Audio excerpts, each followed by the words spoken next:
Jamila Begum lives in Bangladesh, where a November 2007 cyclone Sidr brought death and destruction. Together with her two sons, the 55-year-old widow experienced the storm firsthand. When the cyclone struck, I tried to escape to the shelter, but I was hit and hurt by a falling tree. Still, I managed to save myself. The next day, when I returned to my house, it was totally destroyed. It was terrible.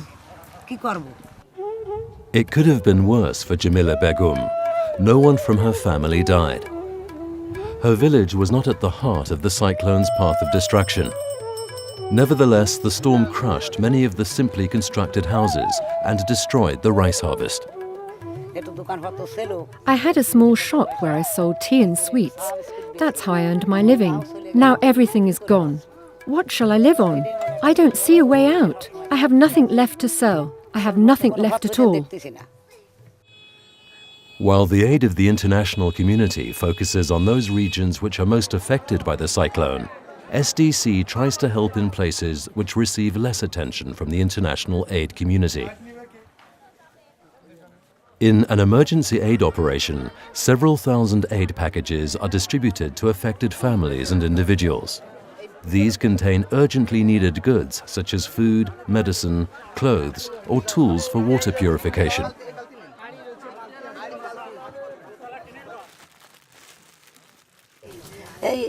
I'm happy with what I have received, but how shall I rebuild my house? Where shall I live? I don't know. In the capital Dhaka, regular coordination meetings under the direction of the UN are held to discuss the situation in the disaster area.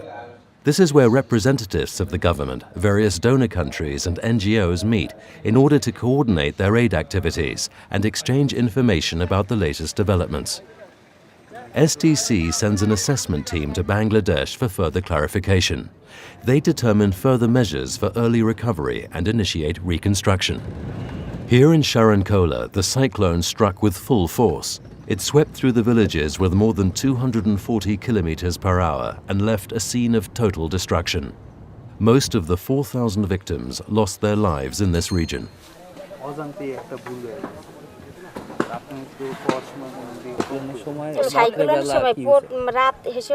The cyclone struck at 9 in the evening. After my husband brought the eldest child to the shelter, he came back to take me and the two other children. But before we reached the shelter, the storm surge arrived. The water was so strong, so fast. He wanted to hold himself and our daughter to a tree, but the water was stronger. Suddenly the child was no longer in his arm. Then the water swept all of us away, and the child was gone. When did you find her? We lost her at 10 at night. We found her the next day at 3:30. She was 3.5. Her name was Sadni. There is not much time for mourning. The survivors have to try and build a new basis for living as quickly as possible.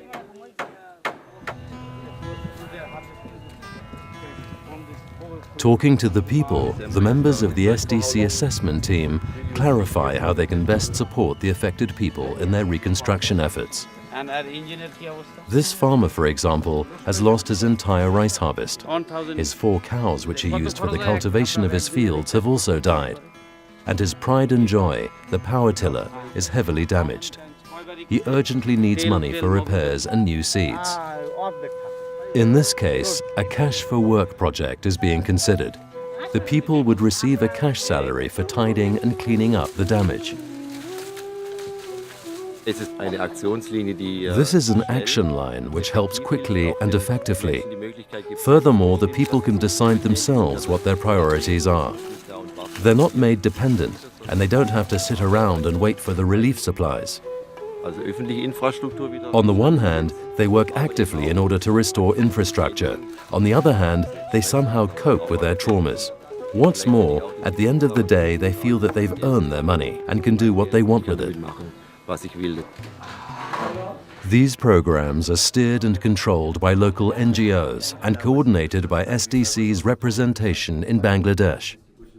Furthermore, SDC contributes financially to the United Nations Development Programme, which provides resources for the quick reconstruction of destroyed infrastructure. For example, roads and important sources of income, such as fish ponds and irrigation systems. In spite of the terrible death toll of more than 4,000, the number of victims of Sidr was comparatively low. Only in 1991, a cyclone of similar intensity claimed as many as 140,000 lives. There are mainly two reasons for this reduced number of victims. First of all, the mangroves, which are growing ahead of the coastline, broke up much of the cyclone's destructive energy. Secondly, and this is especially important, the population was much better prepared thanks to years of awareness raising. Many people were duly alarmed by early warning systems and took refuge in cyclone protection shelters. Those have been built since the last catastrophe at the beginning of the 90s. When it comes to building cyclone shelters, Switzerland was one of the pioneers. Already in the 80s, Swiss Disaster Relief implemented a cyclone shelter project. This project consisted of building earth mounds, so-called kilas, which served as safe havens for humans and animals. The two pits created around each kila by piling up the earth are used as ponds. One serves as storage for drinking water, the other for breeding fish. An important element of the project was the fact that landless people from the surrounding area were settled in small houses around the ponds.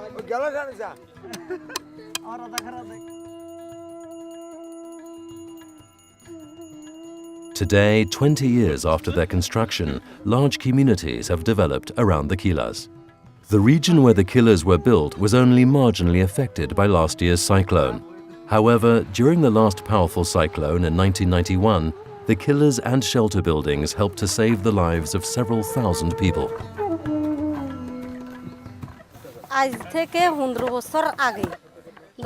15 years ago, I was just married, the cyclone alarm reached us. My husband and I fled to the killa and found shelter. Many other people from the surroundings were also there. After the cyclone had passed, we returned to our homes and found everything completely destroyed. But without the killa, all of us would have died.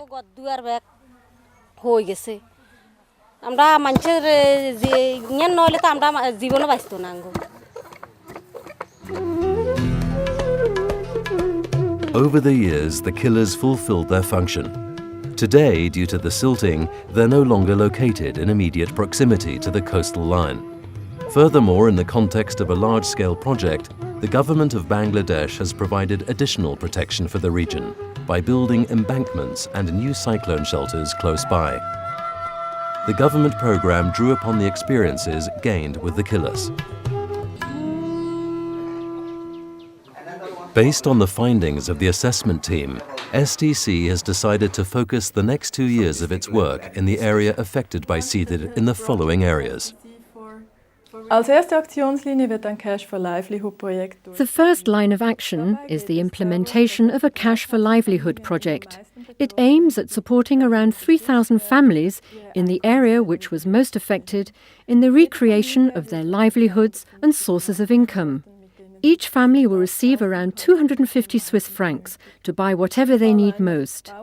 In the case of a farming family, this might be a cow, which is needed for ploughing. Fishermen can buy 3 to 4 nets or fix their damaged boat. Beschädigtes Boot reparieren.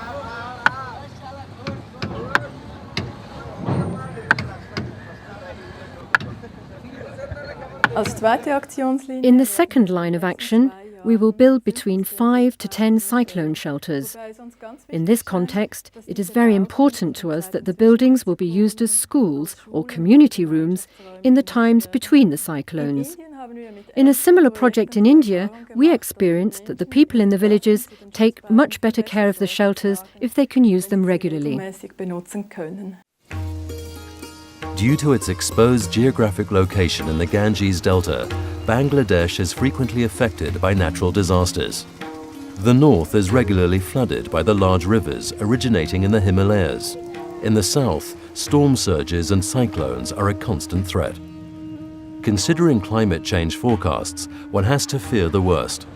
Around 90% of the country is located at less than 10 meters above sea level. A mere 50 centimeters rise in sea level is already a horror scenario for Bangladesh, with its 140 million inhabitants.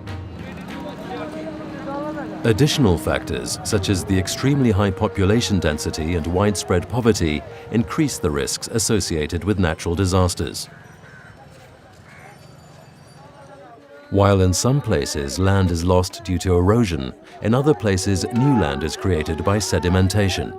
This is where the poorest of the poor settle, the landless. However, the new land on the other side of the protective embankments and far away from the shelter buildings is very exposed.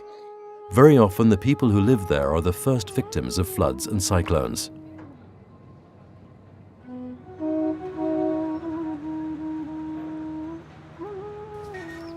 Natural disasters cannot be avoided. However, it is imperative to minimize the associated risks through prevention measures. According to SDC's guidelines on disaster risk reduction, future development cooperation or humanitarian aid projects with a spatial relevance need to take the issue of prevention into account already in the planning and implementation phase. For the implementation of these new guidelines, SDC selected Bangladesh as one of 8 pilot countries worldwide. People in Bangladesh have to learn to live with natural hazards because the next disastrous flood, the next deadly cyclone is certain to come. The goal can only be to be prepared and to learn how to survive such natural events. In the future, SDC plans to be increasingly engaged in this area worldwide, as this is the only way to ensure that achievements of economic and social development are not regularly destroyed by natural disasters.